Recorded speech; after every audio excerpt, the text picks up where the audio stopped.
देखिए चित्रा जी आतंकवाद है। इससे पहले भी देश या कोई के ऊपर बोलिए पहले से लड़ता रहा है। लेकिन भारतीय जनता पार्टी का जो चरित्र है, आतंकवाद का कनेक्शन कांग्रेस से है। अभी कितने बड़े बड़े आरोप लगाए गए, लेकिन बीजेपी का जब आतंकवादियों से कनेक्शन निकलता है तो फिर ये सफाई देते हैं। चित्रा जी, सिमी को सुप्रीम कोर्ट ने बैन किया था, प्लीज इनसे पूछिए चित्रा जी क्या उन्होंने बचाव किया था? आतंकवादियों के आतंक घटनाओं से जितने भी मास्टरमाइंड रहे हैं, आरोपी रहे हैं, सबका कनेक्शन बीजेपी से रहा है। ये प्रमाणित हो चुका है। ये क्या? अरे भाई साहब, आपकी 10 साल सरकार थी, हमें जेल डाल देते, पर ये बताओ सिमी का बचाव क्यों किया? मृत्युंजय तिवारी जी कहाँ प्रमाणित हुआ है? हमारे कांग्रेस के मित्रों ने भी कहा, अभी कांग्रेस के मित्रों ने कहा जम्मू कश्मीर में किनके साथ सरकार इन्होंने बनाई थी, ये देश भूल गया है क्या? पीडीपी के साथ। जब आपको सहूलियत होगी, ये बोल रहे हैं कि छोड़ दिया फिर संविधान का, लोकतंत्र और सुरेंद्र राजपूत से पूछ रहे हैं कि क्या आप सैफुद्दीन सोज और सलमान सोज को छोड़ेंगे इसी मुद्दे पर? उन्होंने तो पीडीपी को छोड़ दिया। सुरेंद्र राजपूत जी, 3 बातें। चित्रा जी बहुत शुक्रिया, आप कम से कम आ गई। मैं आपको कुछ भी करेंगे जी, मैं बड़ी छोटी छोटी बातें बताता हूं, उम्मीद है बीच में नहीं बोलेंगे आप। रुबिया सईद को छुड़ाने के लिए मुफ्ती मोहम्मद सईद के समय पर विश्वनाथ प्रताप सिंह की सरकार को भारतीय जनता पार्टी के सहयोग से रखा हुआ था। 5 आतंकवादी छोड़े थे। कंधार ये लोग लेकर के गए थे आतंकवादियों को, आपके सामने है, और कितने लाख डॉलर लेकर के गए थे वो भी। 5-5 आदमी आतंकवादियों को छुड़वाने के लिए रुबिया सईद का अपहरण हुआ था, याद कीजिएगा।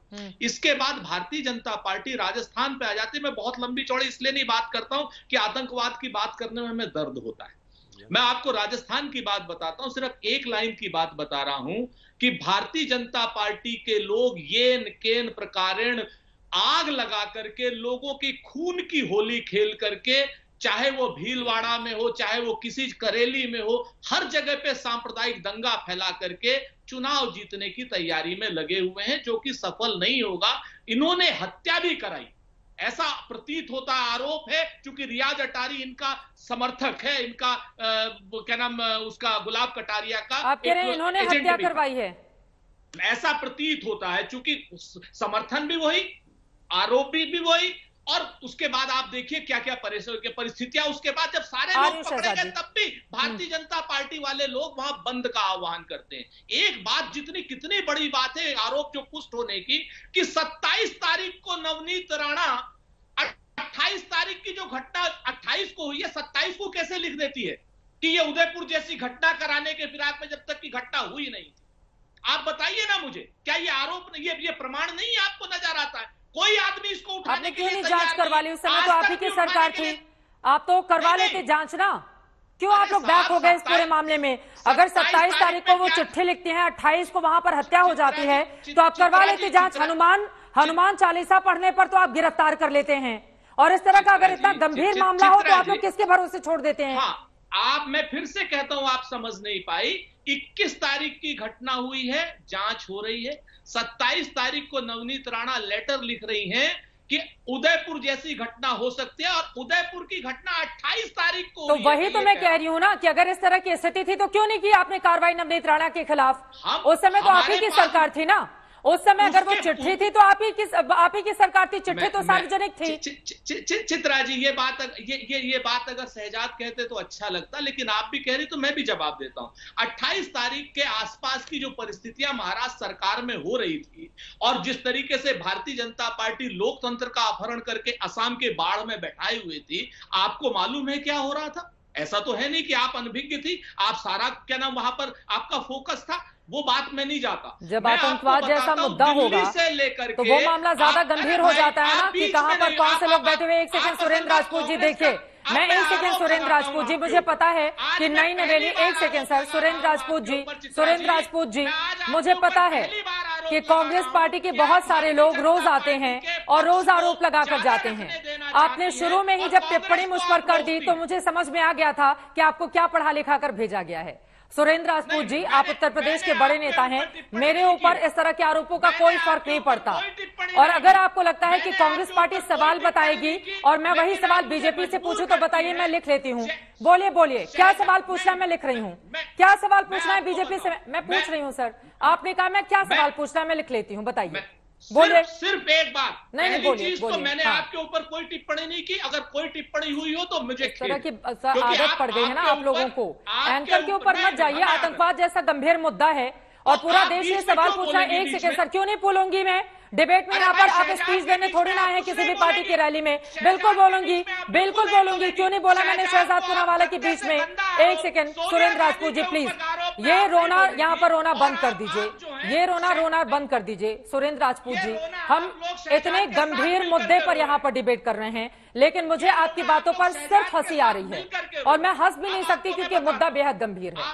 इसलिए सुरेंद्र राजपूत जी मेन मुद्दे पर आइए, मेन मुद्दे पर आइए, मेन मुद्दे पर आइए प्लीज। का जवाब पूछ लीजिए शहजाद जी से कि नवनीत राणा ने जब 28 तारीख को उदयपुर की घटना हुई है, 27 तारीख को कैसे उस लेटर में लिख दिया कि उदयपुर जैसी घटना है 21 तारीख की? बोले शहजाद पूनावाला जी। आरोप के लिए पुष्ट नहीं है? ठीक है, पर अगर ये जवाब दे दे तो ठीक है। शहजाद पूनावाला जी बात करते हैं आतंकवाद पर, मजाक। चित्रा जी मैं जवाब दे सकता हूँ? हाफिज सईद को चित्रा जी मैं जवाब दे सकता हूँ क्या? अब क्या मैं जवाब ले लूं? सुरेंद्र जी जवाब आपकी इजाजत हो तो क्या मैं जवाब ले लूं उनसे, या भी आपको और बोलना है?